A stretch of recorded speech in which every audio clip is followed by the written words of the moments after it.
Buenas tardes, hermanos. Sí se escucha, ¿no? Ok.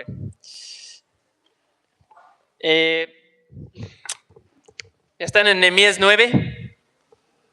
Ok, si no, pues vayan buscando Nehemías 9. Y no sé si has oído de un concepto que se llaman las historias de origen. Las historias de origen pues son como historias precisamente que explican pues cómo nació algo importante, quizás como una nación, ¿no? México tiene su propia historia de origen, y la historia de origen pues relata los eventos y personajes que explican, ¿no?, cómo fue que este lugar se convirtió en lo que es ahora, ¿verdad? O una familia, también tienes, cada uno de nosotros como familias tenemos nuestra historia de origen. O sea, Heidi y yo podemos contarles a nuestros hijos, ¿no?, cómo es que nos conocimos, cómo es que nos enamoramos, cómo nos comprometimos y luego cómo nos casamos, ¿verdad? Esa es como nuestra propia pequeña historia de origen. Y son importantes esas historias porque de cierta manera pues nos dan identidad, nos ayudan a entender quiénes somos y de dónde venimos. Y el pasaje al que llegamos hoy en el libro de Nehemías, pues realmente es lo que hacen. Esa asamblea que vimos que se había reunido la semana pasada a escuchar la palabra de Dios, ellos vuelven a reunirse y ellos recuerdan, ellos recuentan su historia de origen. Los eventos que los han llevado a donde ellos están en ese momento en Nehemías capítulo 9. Y aquí vemos la historia, bueno, su historia de Israel con todas sus arrugas y manchas. O sea, no es como la historia que nosotros luego presentamos en Instagram o en Facebook, ¿verdad? O sea, no es cierto que dependiendo de qué tanto comparte la persona en redes, tú puedes ir y buscar en el Facebook y la Instagram de la persona y medio espiar en la última década de su vida y como entender algo de la historia de esa etapa de su vida, ¿no? Y si la Biblia fuera escrito por hombres, pues así sería la historia, ¿no? O sea, que se mostraría nada más los momentos bonitos y buenos, pero esta historia, como vamos a ver, no es así. Todo lo difícil y malo y feo, ahí está. Entonces vamos a ir aquí en Nehemías 9 leyendo sección por sección. Así que va a ser muy importante que mantengan su Biblia abierta. Si no, no vas a poder captar la esencia de lo que que iremos viendo, ¿no? Porque vamos a ir leyendo una sección, exponiendo, leyendo otra sección, exponiendo de esa manera. Así que no vayan a cerrar sus Biblias. Okay, vamos a leer 1 a 4 para comenzar y oramos y entramos en la exposición. Ok, en el día, dice Nehemías 9:1, el día 24 de ese mes se congregaron los israelitas en ayuno, vestidos de cilicio y con polvo sobre sí. Y los descendientes de Israel se separaron de todos los extranjeros y se pusieron en pie, confesando sus pecados y las iniquidades de sus padres. Puestos de pie, cada uno en su lugar, una cuarta parte del día estuvieron leyendo en el libro de la ley del Señor su Dios, y otra cuarta parte estuvieron confesando y adorando al Señor su Dios.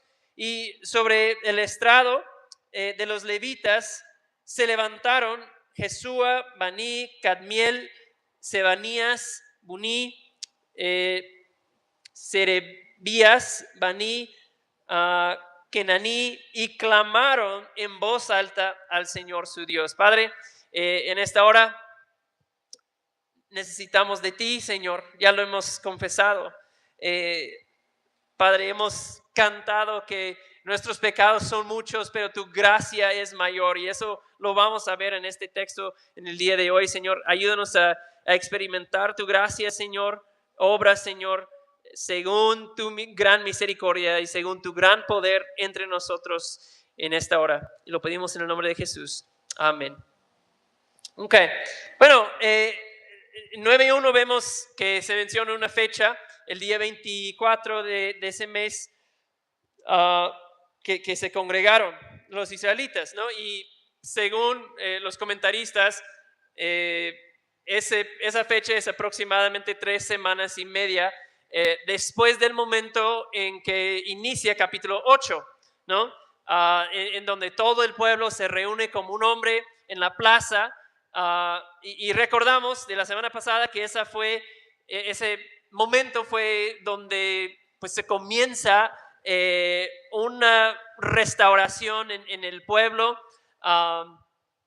Ellos oyen por muchas horas la palabra de Dios. Esdras les lee, les expone, les explica la ley de Dios, y a la luz de lo que Dios dice en su palabra, y ellos ven, eso es lo que Dios pide de nosotros, por un lado, y por otro lado, ellos ven cómo están viviendo ellos, y ven que, híjole, son cosas muy distintas, lo que Dios pide y cómo nosotros estamos viviendo, ¿no? Y eso comienza a producir conciencia de pecado y arrepentimiento en el pueblo, y un deseo en ellos por llevar a cabo la palabra, y comienzan celebrando algunas de las fiestas que la ley estipula, que habían medio olvidado por muchos años.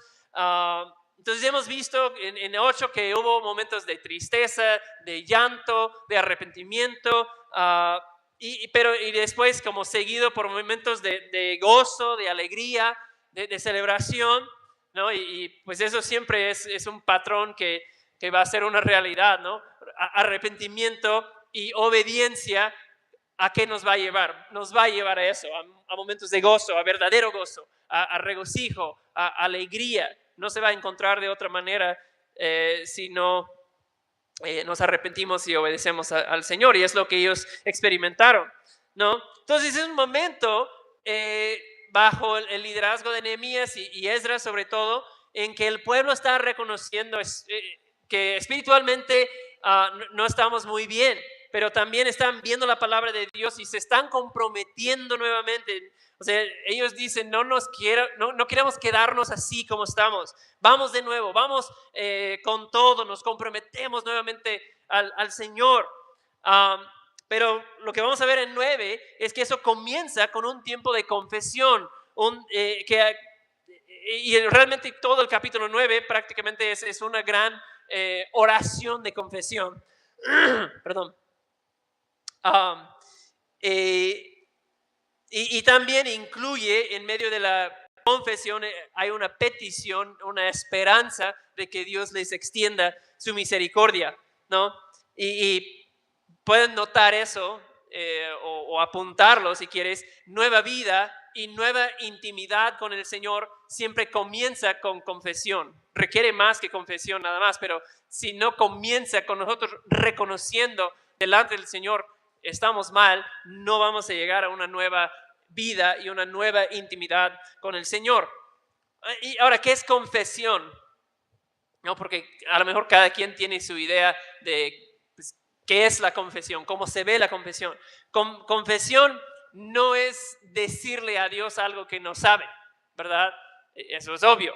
O sea, no es que cuando empiezo a confesarle al Señor mis pecados, que el Señor va enterando de lo que yo hice, sino que confesión es expresar que estás de acuerdo con Dios, es poner palabras a lo que yo hice y lo que el Señor pide y decir, Señor, yo estoy mal y tú estás en lo correcto, ¿verdad? Lo que yo he hecho no se conforma a tu ley. Eso es la confesión. Lo que tú dices es correcto, Señor, yo estoy mal. Esa es la confesión, ¿no? Admitir mi condición.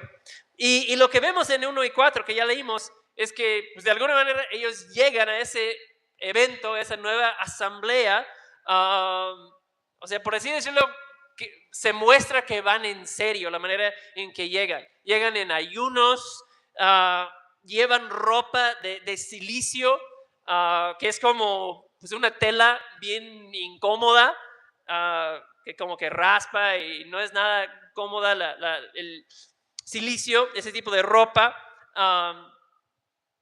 O sea, tal vez podemos pensar, ¿no? O sea, comúnmente nos vestimos de cierta manera para ir pues a una boda, una celebración, una fiesta, ¿verdad?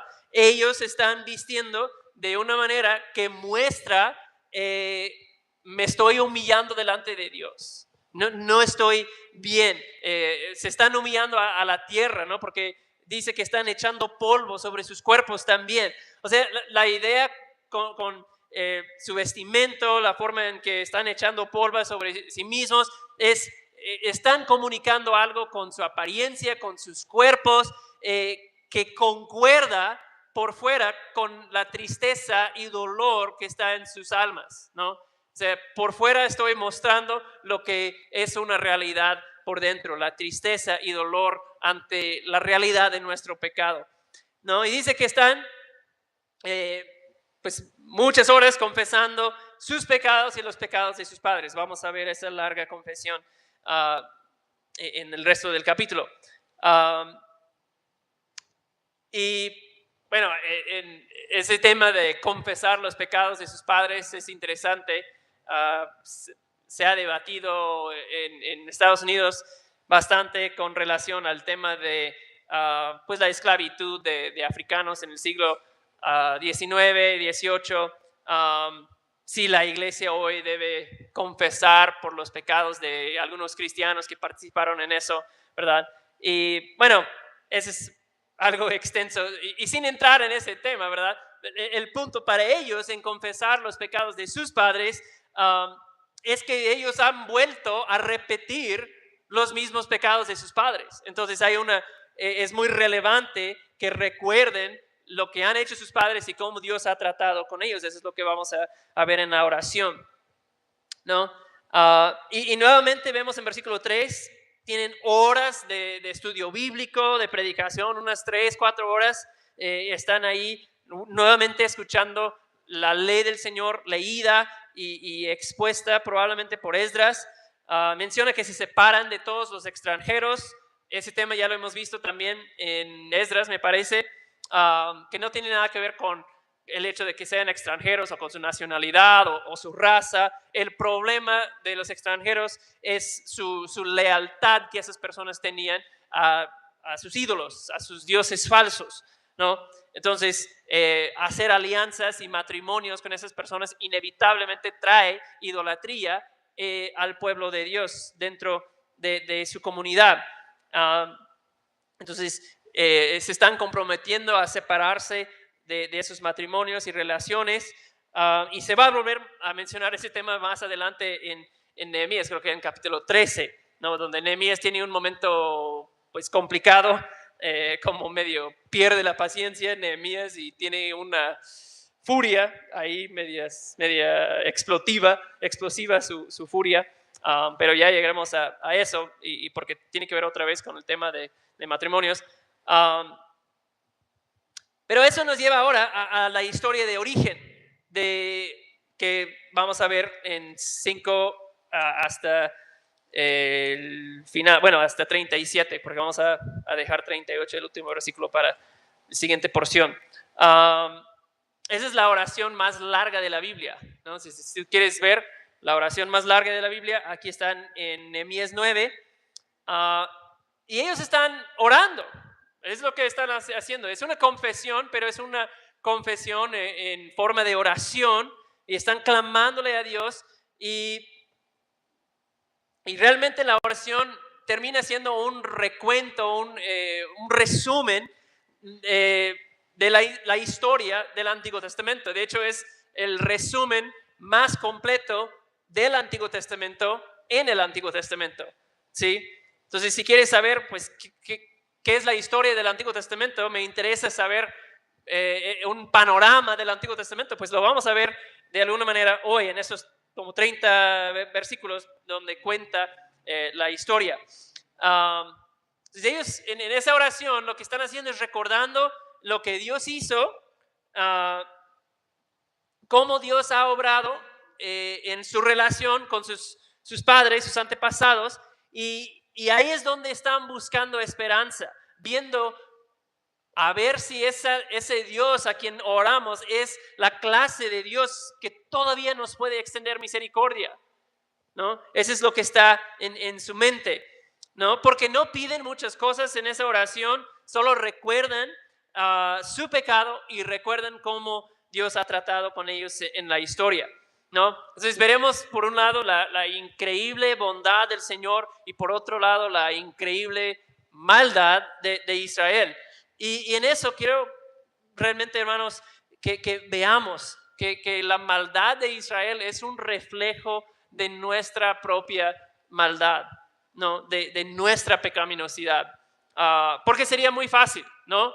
Ir viendo la historia, viendo cómo se comportaba Israel y diciendo, híjole, qué terribles esos israelitas, qué rebeldes, qué manchados son esos israelitas, cómo pudieron vivir así, ¿verdad?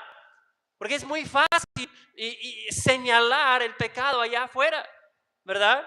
Pero traer el foco aquí sobre nosotros, sobre mi propio corazón, uy, ahí no nos agrada tanto de repente, ¿verdad? Así que permite que el Señor arroje su luz, Señor, sobre tu corazón si es necesario.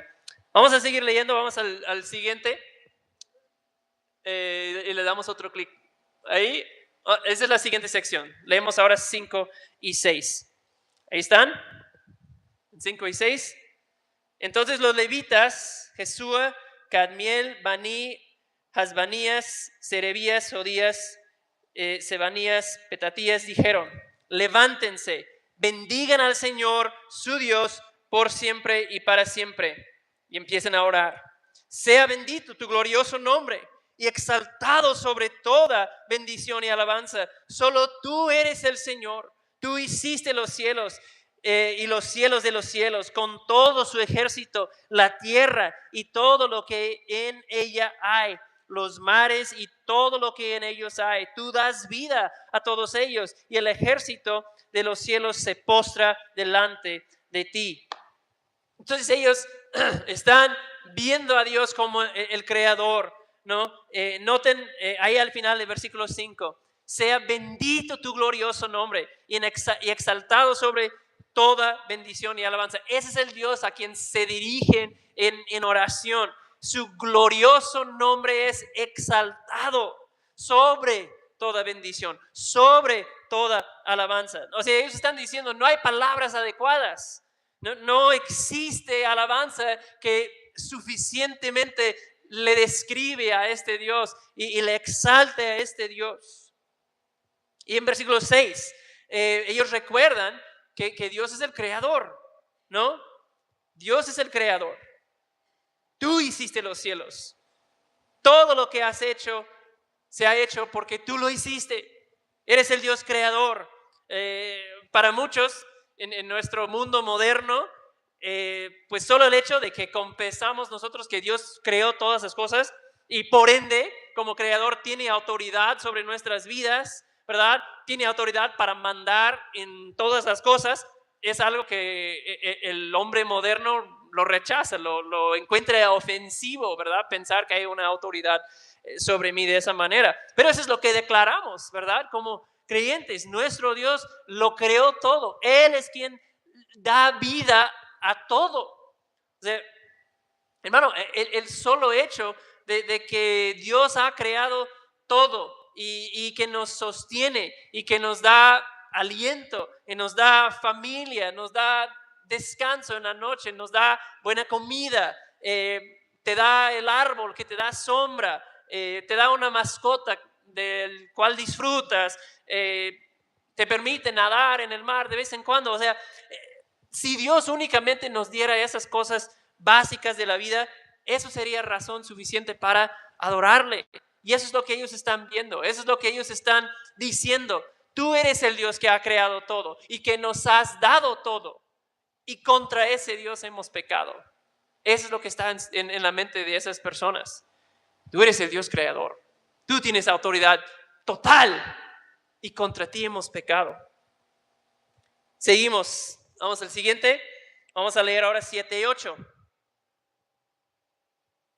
Ahí síganme con su vista. Tú eres el Señor Dios que escogiste a Abraham, lo sacaste de Ur de los Caldeos y le diste por nombre Abraham. Hallaste fiel su corazón delante de ti e hiciste con él pacto para darle la tierra del cananeo, del hitita, del amorreo, del fereceo, del jebuseo, del jergueseo, para darla a su descendencia, y has cumplido tu palabra porque eres justo. Sí, eso ya es el comienzo del pueblo de Israel, ¿verdad? Con Abraham. ¿Se acuerdan, verdad? Dios viene a Abraham en Ur de los Caldeos. Dios viene a un hombre pagano, Dios le llama, Dios le escoge. ¿Y qué hace Abraham? Él responde en obediencia, siguiendo a Dios a una tierra a donde Dios le dirigió, ¿verdad? Y Dios hizo pacto con Abraham. Es lo que dice aquí. Dios hace una relación con Abraham por medio de un pacto para darle una tierra, para darle una descendencia. En Génesis 12, si lo quieres leer, ¿no? Y parte de ese pacto, de esa promesa, es que a través de Abraham, a través de su descendencia, vendría bendición a todas las familias de la tierra. Y vean lo que dice, versículo 8. Tú has cumplido tu palabra. Dios hizo promesas a Abraham de darle una descendencia, de darle una tierra. ¿Y qué ha hecho Dios? Dios ha cumplido su palabra. Lo que tú prometiste, Dios, lo has hecho, lo reconocemos, porque tú eres un Dios justo. Qué importante esa afirmación. Tú eres un Dios justo. Justicia, lo hemos estudiado, tiene que ver con lo que es bueno y malo, ¿no? ¿Qué es lo correcto? ¿Qué es lo incorrecto? De eso habla la justicia, ¿no? Y Dios es un Dios justo. Dios es el estándar. Él es quien define bueno y malo. No encontramos definición de lo bueno y malo legítimo fuera de Dios. Dios lo define, ¿no? Y el pueblo está viendo, más adelante lo vamos a ver, ellos están viendo su propia injusticia comparado con la justicia de Dios. John Piper dice, ser justo consiste en estar siempre haciendo cosas que estén en armonía con el valor de su nombre, ¿verdad? Vimos en versículo 5, sea bendito tu glorioso nombre, el valor del nombre del Señor. Entonces Piper dice, ser justo consiste en estar siempre haciendo cosas que estén en armonía con el valor de su nombre. Y luego dice que podría ser más justo que valorar lo infinitamente valioso. Sería injusto no valorar lo infinitamente valioso, es decir, a Dios. Dios es lo infinitamente valioso. Sí. Bueno, vamos a seguir. Vamos ahora a llegar al Éxodo. Vamos al siguiente. Vamos a estar leyendo de 9 a 21, una sección un poquito más larga. ¿Ok? Versículo 9. Tuviste la aflicción de nuestros padres en Egipto. Si se acuerdan de esa historia en Éxodo, ellos escuchaste su clamor. Ellos clamaron a Dios junto al Mar Rojo. E hiciste señales y maravillas contra Faraón.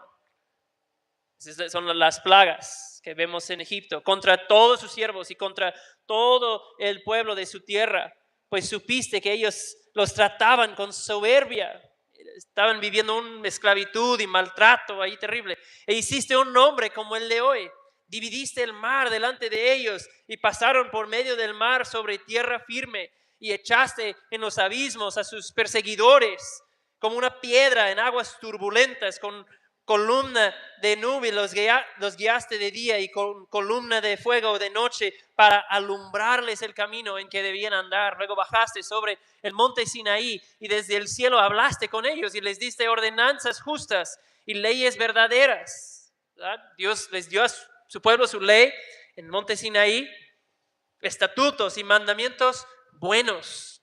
Les hiciste conocer tu santo día de reposo. Les entregaste mandamientos, estatutos y la ley por medio de tu siervo Moisés. Les proveíste pan del cielo para su hambre. Les sacaste agua de la peña para su sed. Les dijiste que entraran a poseer la tierra que tú habías jurado darles.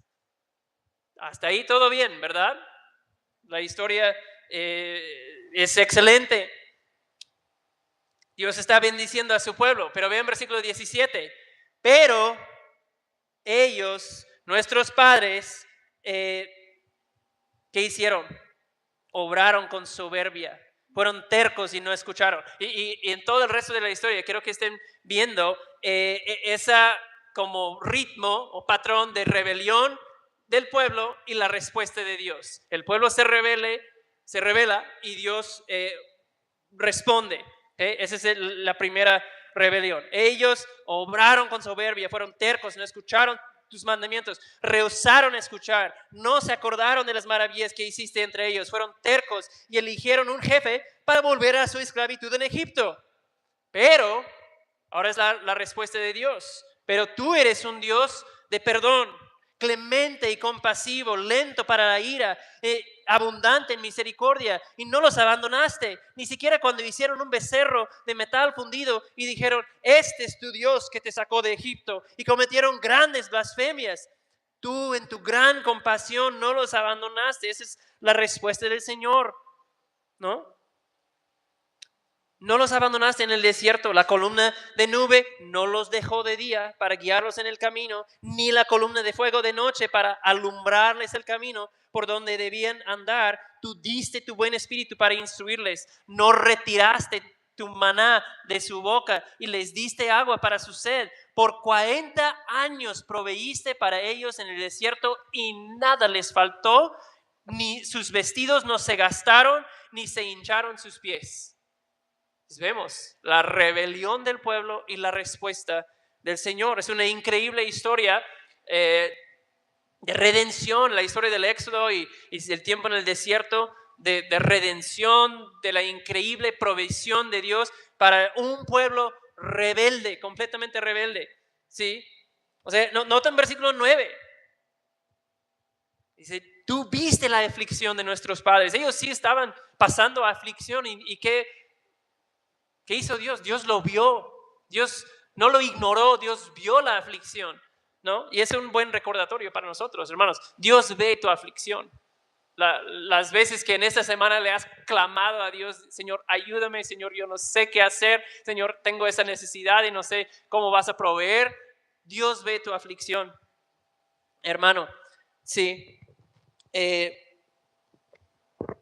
Y eso ellos experimentaron. Pero conocemos la historia. Dios responde a esa aflicción con mano poderosa, muestra su favor, su poder a favor de ellos, mandando señales y maravillas por medio de plagas que vinieron sobre Egipto. Dios hizo una diferencia entre cómo lo pasaron en el campo de los israelitas y cómo fue en las casas de los egipcios.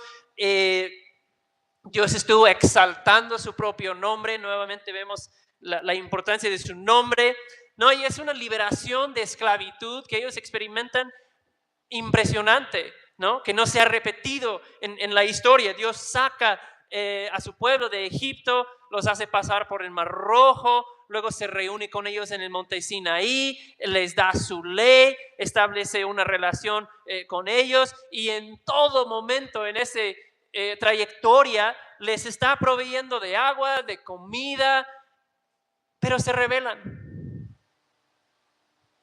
Tanta bondad del Señor, se rebelan. O sea, tantito las cosas se ponen difíciles y pues de repente no tienen claro qué es lo que sigue. Moisés como que se está tardando mucho en el monte y dice, no, pues mejor volvemos a Egipto. O sea, hace unos días, hace unos meses estaban clamándole a Dios: Señor, sácanos de aquí, ve nuestra aflicción, tómanos en cuenta, Señor. Y ahora quieren volver. O sea, están pensando: creo que era mejor en la esclavitud. Wow.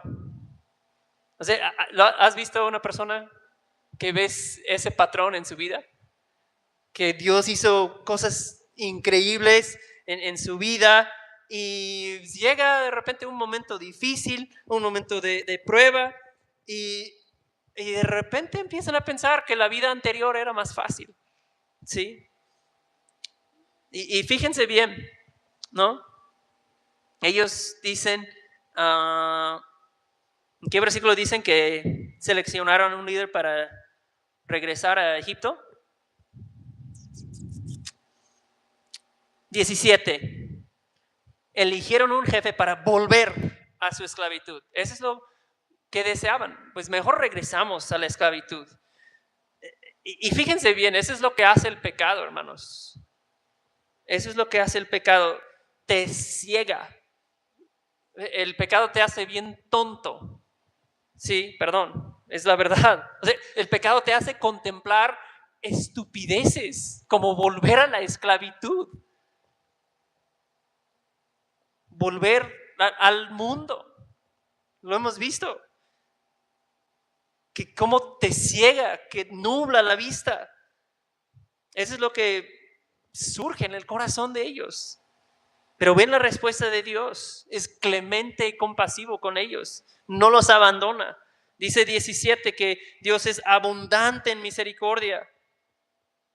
Dios sigue siendo ese mismo Dios, abundante en misericordia. Cada persona en esta ciudad, en este domingo que está, no sé, disfrutando un rico almuerzo en un restaurante o acaban de disfrutarlo, lo reconocen o no, están experimentando esa misericordia de Dios que les está proveyendo, les está dando vida y aliento. Sí. Dice, ni siquiera cuando hicieron el becerro de oro y lo empiezan a adorar a ese becerro como su Dios. Imagínense, empiezan a adorar como Dios a una cosa que acaban de crear, que fue una abominable blasfemia. Sigue la compasión de Dios. Dios dice, da su nube para guiarlos de día, su columna de fuego de noche, sigue dándoles agua, sigue dándoles comida, su ropa no se desgasta, nada les faltó. ¿Sí? O sea, nosotros, tantito que no me gusta la conducta de mi esposa o mi esposo o mi hijo, y a ver si te sigo lavando, a ver si te sigo haciendo tu comida, ¿no? Y aquí vemos un Dios que sigue su compasión, sigue perdonándoles. Wow. Vamos al siguiente. 22 a 31. Seguimos leyendo. Versículo 22. También les diste reinos y pueblos y los repartiste con sus límites, ¿no? Dios les permitió conquistar, entrar en la tierra prometida. Tomaron posesión de la tierra de Sejón, rey de Hesbón, la tierra de Og, rey de Basán. Multiplicaste sus hijos como las estrellas del cielo y los llevaste a la tierra que habías dicho a sus padres que entraran a poseerla. Así que entraron los hijos y poseyeron la tierra. Y tú sometiste delante de ellos los habitantes de la tierra, los cananeos, y los entregaste a su mano con sus reyes y con sus pueblos de la tierra, para hacer con ellos como quisieran. Capturaron ciudades fortificadas y una tierra fértil. Tomaron posesión de casas llenas de cosas buenas, de toda cosa buena, cisternas excavadas, viñas y olivares y árboles frutales en abundancia. Comieron, se saciaron, engordaron y se deleitaron en tu gran bondad. Pero, aquí va de nuevo la rebelión del pueblo, pero fueron desobedientes y se rebelaron contra ti y echaron tu ley a sus espaldas, mataron a tus profetas que los amonestaban para que se volvieran a ti y cometieron grandes blasfemias. Entonces los entregaste en mano de sus enemigos que los oprimieron. Pero en el tiempo de la angustia clamaron a ti y tú escuchaste desde el cielo conforme a tu gran compasión. Les diste libertadores, los libraron de la mano de sus opresores. Vemos rebelión del pueblo, la respuesta de Dios. ¿Sí? Vino juicio, pero también Dios escucha en su compasión, les libera. 28. Pero cuando tenían descanso, pues el Señor nos sacó de esta, volvían a hacer lo malo delante de ti. Por tanto, los abandonabas en manos de sus enemigos para que los dominaran. Y cuando clamaban de nuevo a ti, tú oías desde el cielo y muchas veces los rescataste conforme a tu compasión. Los amonestaste para que volvieran a tu ley, pero ellos obraron con soberbia y no escucharon tus mandamientos, sino que pecaron contra tus ordenanzas, las cuales, si el hombre las cumple, subraya esto, por ellas vivirá. Dieron la espalda en rebeldía, fueron tercos y no escucharon. Sin embargo, tú fuiste paciente con ellos por muchos años. Los amonestaste con tu espíritu y por medio de tus profetas, pero no prestaron oído. Entonces los entregaste en manos de los pueblos. Ese es el exilio, cuando fueron conquistados por Babilonia y Asiria. Los entregaste en manos de los pueblos de esas tierras. Esa es la respuesta final a la nación prácticamente. Pero en tu gran compasión no los exterminaste. Es decir, la nación de Israel se terminó, pero no los exterminaste por completo. ¿Por qué lo pueden decir? Porque ellos mismos que están diciendo esas palabras son prueba de que Dios no nos ha exterminado por completo. Seguimos vivos como pueblo, porque tú eres un Dios clemente y compasivo. ¡Wow! ¡Qué historia! ¿No? Y recordamos, los que hemos leído el Antiguo Testamento, como Dios, pues como empieza diciendo en 22, ¿no? Dios prácticamente les entrega la tierra prometida y era una buena tierra, ¿no? Llegaron a tomar posesión de ciudades ya fortificadas, casas amuebladas, imagínense, cisternas ya hechecitas, no tenían que escarbar y trabajar y pasar años en condiciones difíciles, árboles frutales en abundancia, ahí estaban. Les entregó, Dios les llenó a su pueblo de su provisión y de muchas bendiciones. Pero en medio de esa bendición, versículo 26, vean versículo 26, esa es la rebelión, pero fueron desobedientes y se rebelaron contra ti, echaron tu ley a sus espaldas, ¿sí? Fueron desobedientes. Esa frase, echaron tu ley a sus espaldas, me impresiona, es como si fuera la ley de Dios una basura, ¿no? Como que no, aquí está la ley de Dios, ellos lo vieron y dijeron, no, eso no me parece algo que quiero seguir, no quiero eso en mi vida, y lo echaron a sus espaldas. ¿Así? ¿Cuántas veces hemos hecho lo mismo? Dios me rescató, Dios me liberó, Dios me mostró su provisión increíble, pero pasa una situación que no me gusta, de repente en una situación dada, Dios me está pidiendo que le obedezca de una manera que me incomoda, que no me gusta, y yo quiero hacer las cosas según yo siento, como a mí me parece bien, y en vez de confiar en la palabra de Dios, la tiramos a la basura, ¿sí? Luego dice, mataron a tus profetas. Dios envió profetas. No era como que Dios dijo, bueno, no me están obedeciendo. No, Dios levantó hombres predicadores que fueran a predicarles, a recordarles, a advertirles. Vuelvan al Señor, ¿sí? ¿Y cuál fue la actitud de ellos? O sea, su actitud de ellos es, si no podemos callarle a Dios, pues vamos a callar sus mensajeros. Y los mataron una y otra vez, ¿no? Ellos, los profetas, venían con mensajes de vida, ellos venían con salvación, con advertencias que venían de la bondad del Señor, Les decían, ese es el camino por el que van. Vienen maldiciones sobre ustedes, pero pueden arrepentir todavía. Pero si no, va a haber juicio.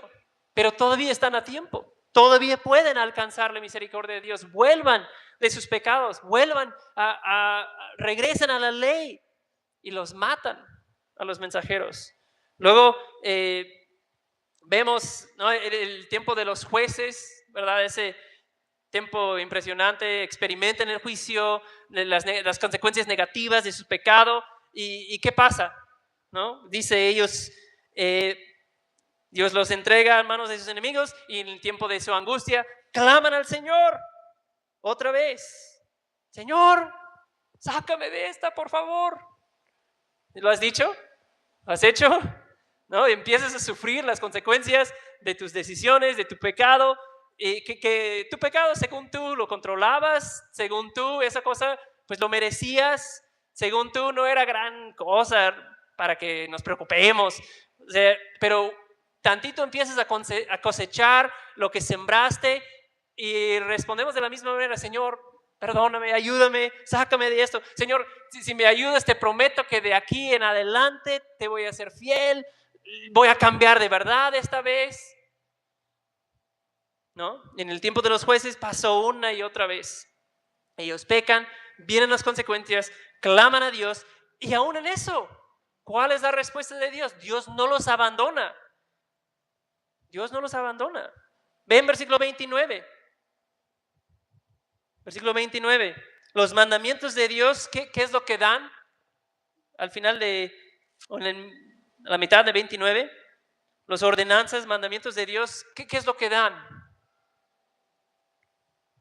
Si el hombre las cumple por ellas, vivirá. Dan vida.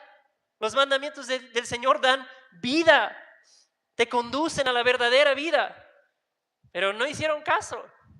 Otra vez, a la basura con los mandamientos de Dios. Chequen versículo 30. Otra vez, esta es la locura e insensatez del pecado, ¿no? Y ojo con lo terrible de esta actitud y cómo de engañoso es el pecado. Tú fuiste paciente con ellos por muchos años. Los amonestaste con tu espíritu por medio de tus profetas, pero no prestaron oído. No queremos escuchar, ¿no? O sea, su actitud de ellos fue: si mi pecado implica que arruine mi mente, mi salud, mi futuro, mi familia, mis amistades, mis relaciones, mi empresa, si implica que una nación extranjera venga a saquear nuestra tierra, pues que así sea, ¿no? Y a veces, hermanos, esa misma terquedad, esa misma insensatez empieza a arraigarse en nuestro corazón, en mi corazón. Yo quiero hacer lo que quiero hacer. Tengo la misma actitud, ¿sí? Y bueno, antes de ver el último punto, quiero que veamos varias diferentes palabras. Ya las hemos leído, pero vamos a verlas juntos. Palabras o frases que ellos han usado en esta parte para describir la realidad de su pecado. Y en cada palabra que aparece, que vamos a ver, quiero que pienses que si hubiera una casilla, ¿no?, donde ponías tu palomita de sí o no junto a cada una de esas palabras, y la instrucción fuera de marcar qué mejor te describe: sí, eso es una realidad en mi vida, o no, no es una realidad en mi vida. ¿En cuántas casillas pondrías un sí? Evalúate, ¿no? Vamos con la primera, la infidelidad. Ese es algo que se menciona varias veces, la fidelidad del Señor, y ellos responden en infidelidad. ¿Infidelidad qué es? Pues una acción que rompe tu lealtad a algo o alguien, ¿verdad? Yo tenía cierta lealtad y compromiso, pero actúo de manera que rompo esa confianza, esa lealtad que tenía con algo o alguien. Siguiente, ahí en pantalla: desobediencia. Esos son los versículos donde se mencionan esas ideas. Desobediencia. Pues, ¿qué es la desobediencia? Desobediencia es, pues sé lo que debo hacer, pero no lo quiero hacer. Entonces voy a hacer lo que yo quiero. ¿Sí? Me encanta lo que dice un pastor. Él dice, cuando Dios dice que no, lo que quiere decir es no te hagas daño. Cada prohibición que Dios pone en su palabra es una prohibición amorosa. Te estoy diciendo que no y es para que no te hagas daño, porque si tú haces lo que quieres hacer, te vas a hacer daño, te vas a lastimar. Cuando Dios dice que no, lo que quiere decir es no te hagas daño. Siguiente, la soberbia. La soberbia. ¿Sí? ¿Qué es la soberbia? Pues es otra vez, es sacar el pecho y yo voy a hacer lo que yo quiero hacer, ¿no? Yo voy a ir donde yo quiero ir. A mí no me vas a decir qué puedo hacer o no puedo hacer, ¿verdad? Yo tengo derecho a eso. Si yo quiero, pues lo puedo hacer, ¿no? Soberbia. ¿Cómo van? ¿En cuántos habrías tachado que sí? ¿Cuántos no? Vamos a seguir. Tercos, el siguiente. Tercos también usan esa palabra, la terquedad. En algunas traducciones se traduce de dura cerviz, ¿no? Como un cuello duro, rígido, no me voy a doblar. Tercos. Un comentarista dijo que la idea de dura cerviz es que no me estoy inclinando en sumisión y arrepentimiento, tampoco estoy mirando hacia arriba pidiendo ayuda y dirección de Dios, estoy así, de cuello rígido, insumiso, ¿verdad? Terquedad, ¿no? Y describe la terquedad de ellos. ¿Qué hicieron? Pues hacen un becerro de oro, un ídolo, y dicen, esto es nuestro Dios. Y creo que es Greg Beale, tiene un libro que se llama Te conviertes en lo que adoras, y es uno de los puntos que él hace, que te conviertas en lo que adoras, ¿sí? Entonces, como ellos están adorando ese becerro, pues se convierten, se vuelven así, ¿no? Como un becerro, no domado, incontrolables, tercos, ¿sí? Tercos. Siguiente, idólatras. Pues describiendo el incidente con el becerro de oro, pues eso es idolatría pura y dura, ¿no? Y para nosotros, ¿qué adoramos? ¿Tú qué adoras? ¿Para qué estás viviendo? ¿Cómo respondes tú cuando alguien dice, no debes hacer eso? Tienes que parar esa actitud o esa actividad. ¿Cuál es la respuesta de tu corazón? ¿No? ¿Qué domina tus pensamientos? ¿Qué es esa cosa que lo necesito? Esa cosa lo tengo que tener, ¿no? Porque de la misma manera también nosotros nos volvemos idólatras. Sí, no tenemos una imagen o una figura de oro, pero la idolatría de adorar y seguir y confiar en cosas que no sean Dios es la misma realidad que nosotros tenemos muchas veces. Siguiente, blasfemias. Menciona su pecado como blasfemia, ¿no? Por un lado, adoro a Dios, pero por otro lado, allá afuera, en la escuela, en el trabajo, lo niego, ¿verdad? Hablo de manera despreciativa contra Dios y acerca de su palabra y acerca de su pueblo, ¿no? Como viviendo de doble cara, ¿no? Que termina siendo un rechazo y hablar contra Dios, su palabra, sus estándares. Siguiente, se rebelaron, ¿sí?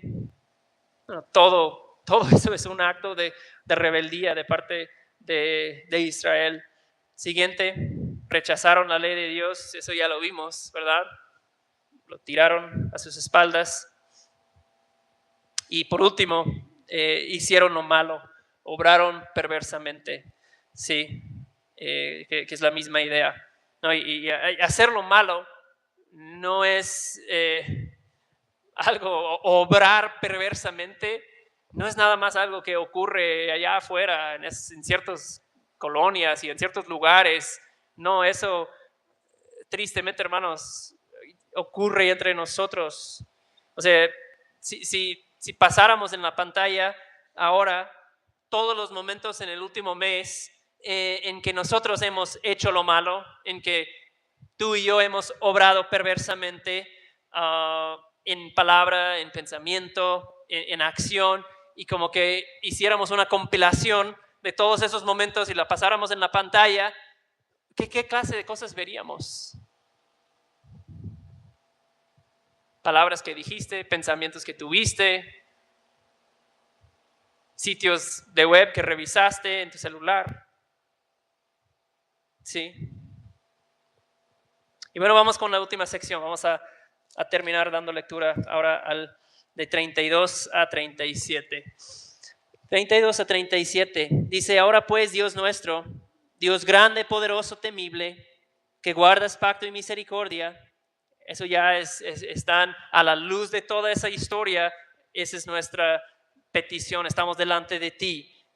Tú guardas pacto, tú guardas misericordia. No parezca insignificante ante ti toda la aflicción que nos ha sobrevenido a nuestros reyes, y a nuestros príncipes, y a nuestros sacerdotes, a nuestros profetas, a nuestros padres y a todo tu pueblo, desde los días de los reyes de Asiria hasta el día de hoy. Pero tú eres justo en todo lo que ha sobrevenido sobre nosotros. Otra vez reconocen, tú has sido justo. Todo lo que nos ha sobrevenido lo hemos merecido, porque tú has obrado fielmente, pero nosotros perversamente. 34. Nuestros reyes, nuestros jefes, nuestros sacerdotes, nuestros padres no han observado tu ley, ni han hecho caso a tus mandamientos, ni a tus amonestaciones con que los amonestabas. Pero ellos, en su propio reino, con los muchos bienes que tú les diste, con la espaciosa y rica tierra que pusiste delante de ellos, no te sirvieron ni se convirtieron de sus malas obras. Por tanto, hoy somos esclavos. Y en cuanto a la tierra que diste a nuestros padres para comer sus frutos y de sus bienes, ahora somos esclavos en ella. O sea, sí estamos de vuelta en la tierra, pero Babilonia, o el gobierno de Persia ahora, sigue reinando sobre ellos. Son esclavos de Persia. 37. Y su abundante fruto es para los reyes que tú pusiste sobre nosotros a causa de nuestros pecados, los cuales dominan nuestros cuerpos y nuestros ganados como les place, y en gran angustia estamos. Entonces ellos terminan reconociendo que no han sido mejores que sus padres, ¿sí? Nosotros estamos donde estamos, sí, a causa de la historia, de nuestros pecados, pero también estamos en angustia porque vemos que Esdras nos ha expuesto la ley y nosotros quedamos muy cortos, ¿sí? Ellos dicen: tú has sido justo, totalmente justo en todo lo que ha sobrevenido sobre nosotros y sobre nuestros antepasados. Tú has obrado fielmente, nosotros perversamente. Y la esperanza que tienen en venir delante del Señor y hacer toda esa confesión está puesta en la fidelidad de Dios. O sea, ellos están diciendo: sí, nosotros hemos obrado perversamente, pero viendo la historia, viendo tu carácter, viendo tu misericordia y que no nos has abandonado, y cómo obraste con nuestros padres, eso es lo que nos está dando la esperanza de que una vez tal vez seas misericordioso con nosotros. Nos has traído de Babilonia de vuelta a nuestra tierra, has dispuesto el corazón de reyes para patrocinar prácticamente ese proyecto, has permitido que el templo se vuelva a construir, ahora has permitido que la muralla se vuelva a levantar, tenemos casas, estamos establecidos en nuestra tierra. Reconocemos tu bondad y también reconocemos nuestra infidelidad, nuestro pecado, porque seguimos contrayendo matrimonio con las mujeres de la tierra, no hemos guardado tu ley, no hemos celebrado las fiestas, estamos haciendo muchas cosas que no te agradan todavía. Entonces están diciendo: Señor, ante ti, ¿qué podemos decir? Más apelar una vez a tu misericordia, sabiendo ellos, lo acaban de decir, que tú serías justo en castigarnos. ¿Serías justo en traer tu juicio sobre nosotros una vez más? ¿No? Y realmente, viendo toda la historia, es una historia que en su mayoría triste, ¿verdad? Es una historia triste, desalentadora, porque es un ciclo de pecado, de juicio. Dios muestra su misericordia, Dios muestra su bondad, pero nuevamente vuelven a hacer lo malo delante del Señor, ¿no? O sea, se ha repetido una y otra vez, y ahora ellos, después del exilio y ese horrible castigo que vino sobre la nación, están de vuelta en la tierra, pero nuevamente están diciendo, bueno, pues seguimos igual que nuestros antepasados, no hemos mejorado mucho, no se ve como una solución, ¿sí? Y la historia realmente nos presenta esa tensión entre el juicio de Dios y su misericordia. Por eso puse como título juicio o misericordia, ¿no? ¿Por qué? ¿Por qué hay una tensión entre el juicio de Dios y la misericordia de Dios?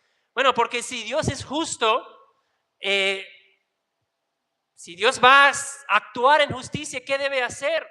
Debe castigarlos, ¿verdad? Debe castigar el pecado. Sería injusto Dios si no los castigara con severidad. Pero también en toda la historia que vimos, que se resalta y brilla el hilo de la misericordia de Dios. De Edén hasta Nehemías vimos la increíble misericordia de Dios, ¿no? Un Dios santo, un Dios justo, pero también un Dios de abundante misericordia. Y la pregunta y parte de la angustia que ellos están sintiendo es, ¿cuál de esos dos va a triunfar? ¿Cuál vamos a experimentar?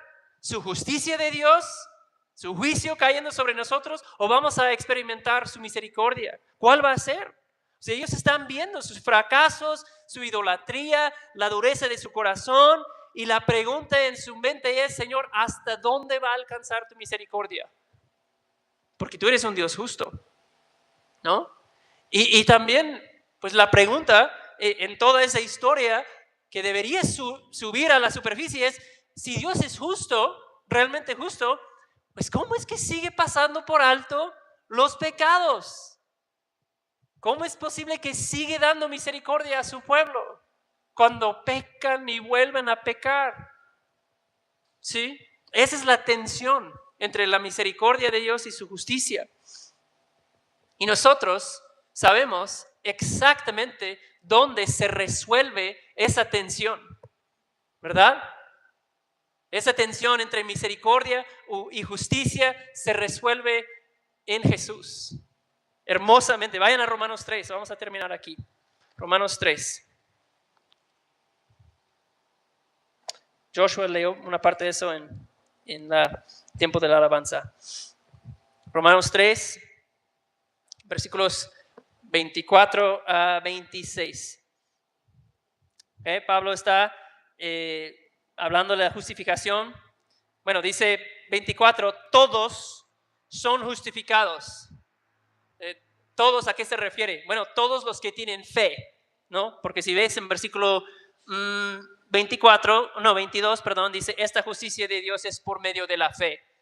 ¿Okay? La justicia se obtiene por medio de la fe, creyendo en Jesucristo. Entonces Pablo dice 24, todos los que son de fe, ¿verdad? Los que tienen fe son justificados gratuitamente por su gracia, por medio de la redención que es en Cristo Jesús, a quien Dios exhibió públicamente como propiciación por su sangre a través de la fe, como demostración de ¿qué? De su justicia, porque en su tolerancia Dios pasó por alto los pecados cometidos anteriormente, para demostrar, Pablo está diciendo, en este tiempo su justicia, a fin de que Él sea justo y que sea el que justifica, que muestra misericordia al que tiene fe en Jesús. Ahí es donde se resuelve la tensión entre la justicia de Dios y la misericordia de Dios, ¿no? Dice que Jesucristo fue exhibido públicamente como propiciación. ¿Saben lo que significa propiciación?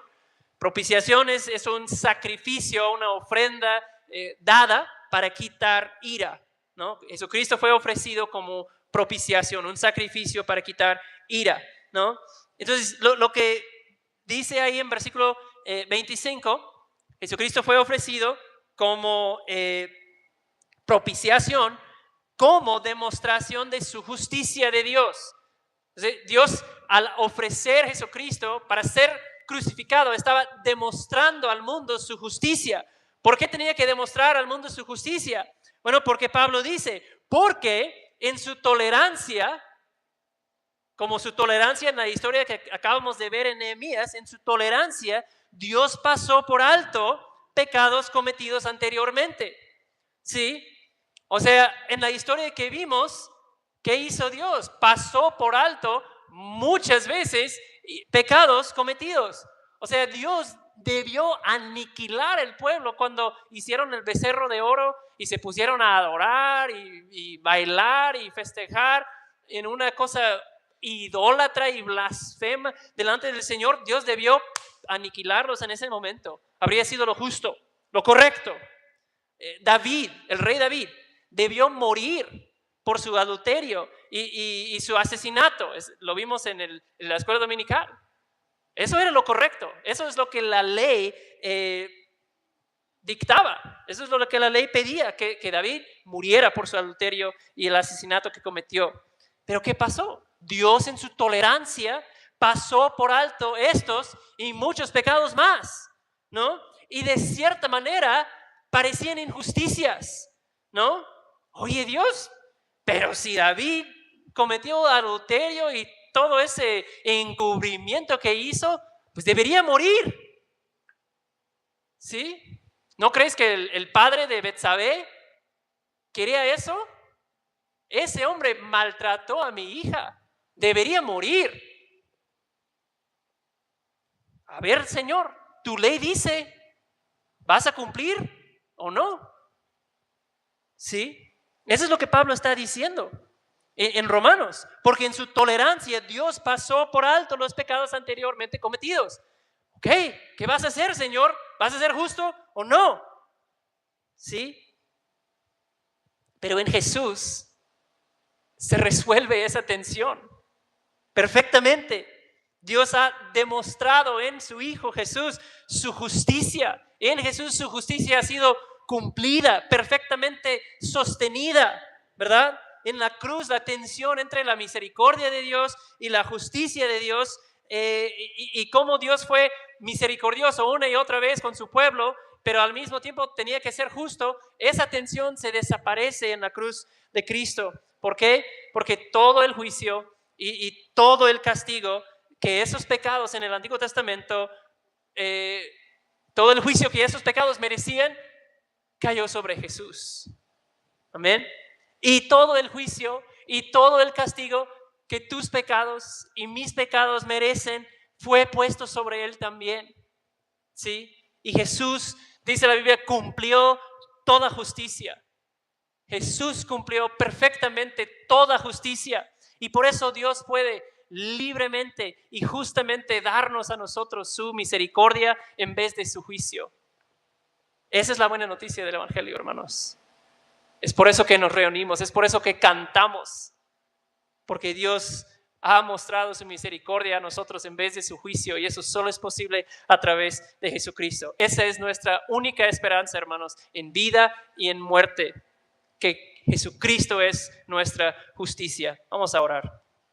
Gracias, Padre, por mostrarnos en este pasaje tu carácter y también la realidad de nuestro corazón. Muéstranos, Señor, nuestra realidad si no lo podemos ver. Vemos en esa historia tantas ocasiones en que el pecado les cegó. Muéstranos, Señor, nuestra realidad si el pecado nos ha cegado. Haznos, Señor, creer, como leímos, que tus mandamientos dan vida. Y danos, Señor, las convicciones y el compromiso necesario para obedecerlos. Y haz, Señor, que nuestra esperanza esté en ti. y en tu justicia únicamente. Damos gracias por Jesús y es en su nombre que oramos. Amén.